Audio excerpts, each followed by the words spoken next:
most potent weapon. It's hard to counteract ridicule, and it infuriates the opposition, which then reacts to your advantage. I love that. I'm glad we ridicule on this program from time to time. Guess who else can read?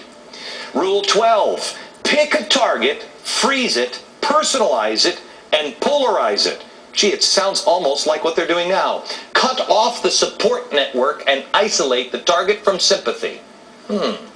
Wonder if that's what they're doing with talk radio.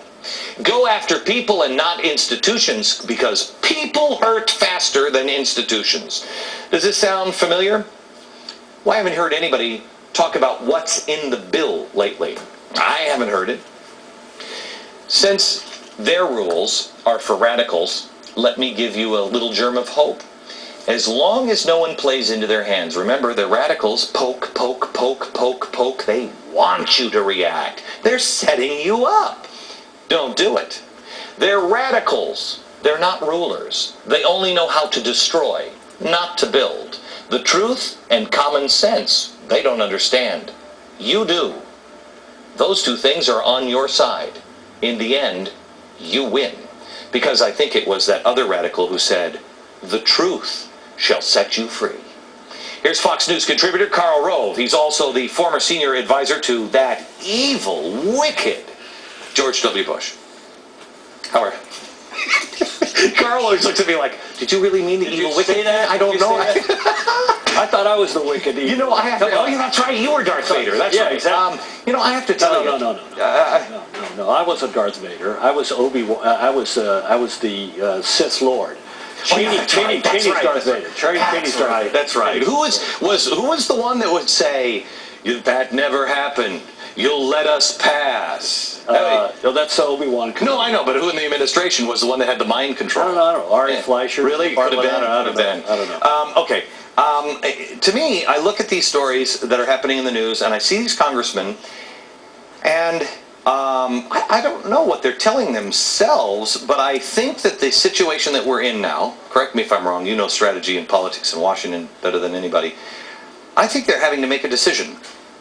Do I side with the people who generally just sit around on their hands, or do I, and by doing that, I go against ACORN, the labor unions, the administration, the thugocracy that we're building, or do I side with them and they just keep me in power forever? Yeah. Is that? I think you're close to it. I think that members are sitting out there saying, look, is this real or not?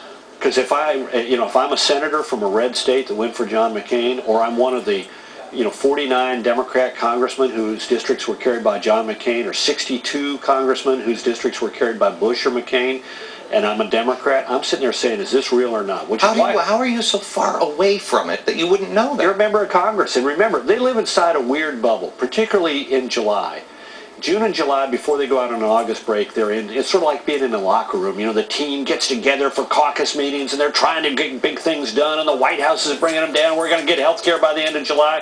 And so you're inside a bubble, and you sort of think, well, everybody else thinks like these guys who are in the caucus do. Then you go home, and you find out people are thinking something different. I think. Do you not have a spouse? Do you not have friends that call you up and go, you might. They're going to eat you like soup? Maybe, but look, you're a member of Congress, and everybody's intent upon telling you look pretty. And, people find it hard to give them bad news. So they go home, and that's why the administration is doing everything it can to denigrate what's happening around the country by saying, don't believe it, that's not real, that's, quote, AstroTurf. So this is that's really the tool of the insurance industry. So really the media, all this coverage is not aimed for, we're almost like voyeurs. We're watching coverage that is aimed towards the congressman. Right. There are 60 members of the Senate, Democrats, and 258 Democrat members of the House, and the administration is attempting to reassure them that this is, don't pay attention to this. Don't worry about it. They've got another purpose in this, and you've touched on it. They want to chew up the clock. They don't want us to be talking about this bill. They want us to be talking about the town hall meetings and whether these are real or not real, whether it's AstroTurf or not AstroTurf, whether these people are ugly or not ugly. Because when we're talking about that, we're not talking about the provisions of the bill, which are $1 trillion out of our pocket, huge cuts in Medicare, huge tax increases, government taking over our health care, people losing private coverage, being tossed onto a government-run plan, and they don't want us talking about it, because the longer we talk about it, the worse it is for them. So, that's one of the things I've been concerned about. Is it's always the other hand with this administration. It's never this. It is a master of misdirection. Look over here, look over here. Well, this one is robbing you blind. Right. I have talked to somebody today that one of the associates with one of the czars is personally muscling people on a few things, and I wonder. And that's not in. That's Are not you surprised? Are you surprised by that? No. We've seen that in healthcare. Can you imagine? In healthcare, they've got the insurance companies helping fund their advertising effort. At the same time, they're saying we're going to, it's the evil insurance companies that have caused all the problems. AARP. Where does AARP? Well, I mean, they say they didn't endorse it. Well, they didn't. They're conflicted. Look, one of the things they want to do is they are in bed with SEIU. Oh, sure they are, but they got a little bit of a conflict because they have Medicare Advantage plans that they provide their members, and the administration says we're going to gut Medicare Advantage. We're going to remove the opportunity for people to put some of their money up. Then it is time for people, Carl. We are approaching a time. I think we're at the time where people need to choose a side. They need to say, you know what? You can destroy me. AARP. If I'm the CEO of AARP, I go and I hold a press conference and say, this is what the administration said to me. And you know what? You have to make a choice. You have to make a choice. Stop playing these back game deals. They destroy you, they destroy you. If you don't stand up now, this machine is going to get so strong, it is just going to... It's going to be Chicago forever. It's starting to happen. You saw today that the head of the largest hospital chain in America stepped forward and wrote a very courageous piece in the Wall Street Journal about how bad this was for American hospitals. John Mackey, who was sort of out there on the libertarian left, way out there on the left, the head of Whole Foods, wrote a fantastic piece in the Wall Street Journal, I think it was yesterday, saying, here's what we ought to be doing instead of having the government take it over. So people are starting to get, sort of understand the consequences to the country if we go down this road. And look, it's ordinary people. It's people who have a stake in the action. It is people who have never been involved in politics before. Let me ask you one last question. I think it's about time for a game-changing moment where somebody in Washington stands in the Senate floor and says, you know what? This is all about special interest. This is all about special interest. And I'm out from both of your parties. When either party wants to say, we're out and we are going to represent that person, not the media, not getting reelected, not the special interests, not the unions, not anything, but the people that voted for me, then I'll consider the party that wants to do it.